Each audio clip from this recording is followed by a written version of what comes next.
Pamalandungan karon makita sa naunang Korinto kapitulo 3 bersikulo 5. Niyan ano bala si Apolos?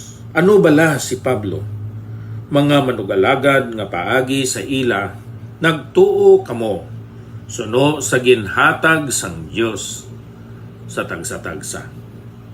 Ang tatlo ka mga dalagko nga mga leksyon nga makita sa sining image naging gamit ni Apostol Pablo sa iya nga sulat.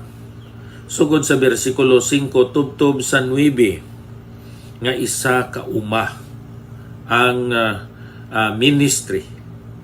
Ang una nga leksyon amo ini ang ginatawag naton ang nagkalain-lain nga papel kag katungdanan sa pag-alaga dira sa Dios.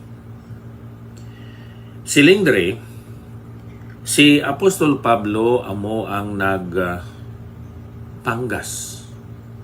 Si Apolos amo ang nagbunyag.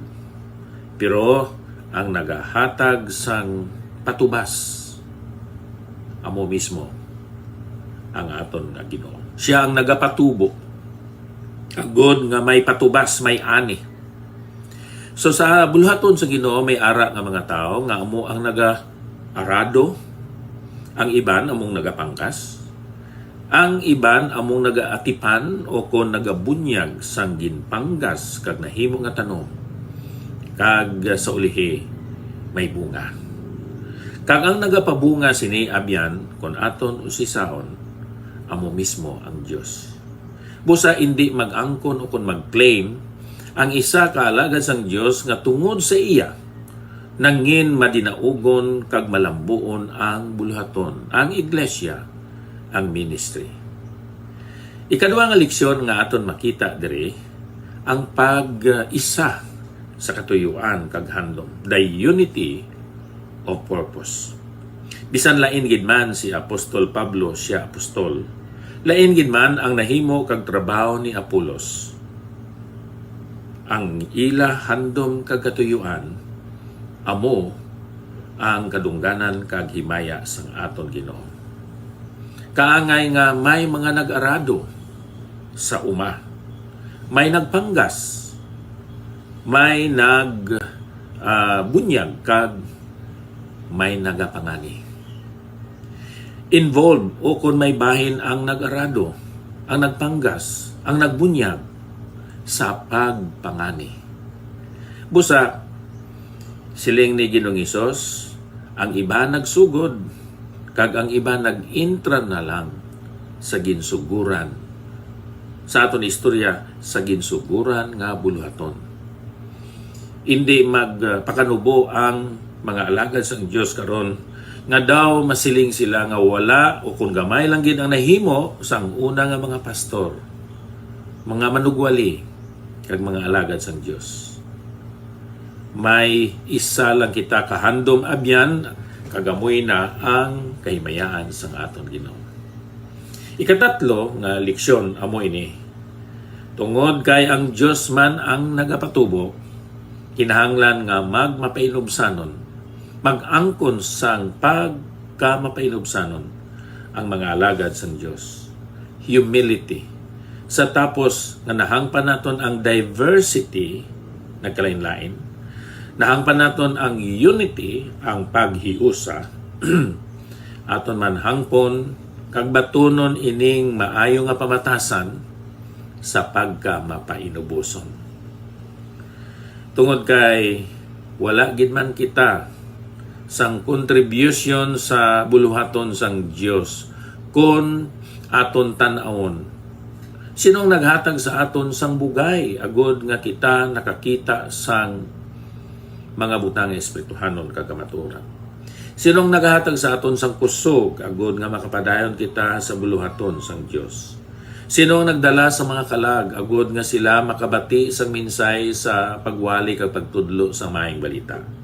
Sinong naghatag sa sini nga mga kalag nga sila magapadayon sa pagpasakop sa aton kapag pamati sa aton mga pagtudlo, pagbaton sa aton mga pagsabdong o kon pagsaway kag nga pagtuman sa aton mga paghanas, mapag-train sa ila, agod nga sila mangin fully equipped to do good works. Ang Diyos langgit sa tanan. Busa, siling ni Apostol Pablo sa naunang Korinto 4:7, siling niya dere, kay sino bala ang nagpalabi sa imo? Ano bala ang imo nga wala mo mabaton? Nyan kun imo nabaton ini, nga wala ka, nga nagapabugal ka, subo nga daw wala mo mabaton ini. Busa biyan kinahanglan ang paghangop nga may diversity sa bulaton sang Dios. May unity sa katuyuan kag handom. Kag mag-angkon sang ginatawag naton nga pagka mapainobsanon. Dios nga balaan, madamo gid nga salamat sang imo nga pamata kag pagpabangon sa amon sa sining adlaw. Imo kami ginhatagan sang kusog kag mga kaigayunan sa pag-alagad kag sa paghimaya sa imo. Buligi kami o Dios nga hindi kami mahulog sa pagpakasala kag kahuy-anan. Ayuha ang amon mga masakit, ihatag ang kusog sa amon nga mga maluya nga mga lawas. Kag palig-una kami sa pagpadayon nga malipayon nga nagaalagad kag nagahimo sang maayo nga buhat para sa imo nga kaymayan. Sa ngalan ni Ginoong Jesucristo, kabay ta. Abiyan salamat gid sa imo nga pagpamati, kabay nga pakigbahin ini sa imo nga pagtubo kag pagpalambo sa imo nga Kristohanon, Espirituhanon nga pagpangabuhi. Madamo gid nga salamat.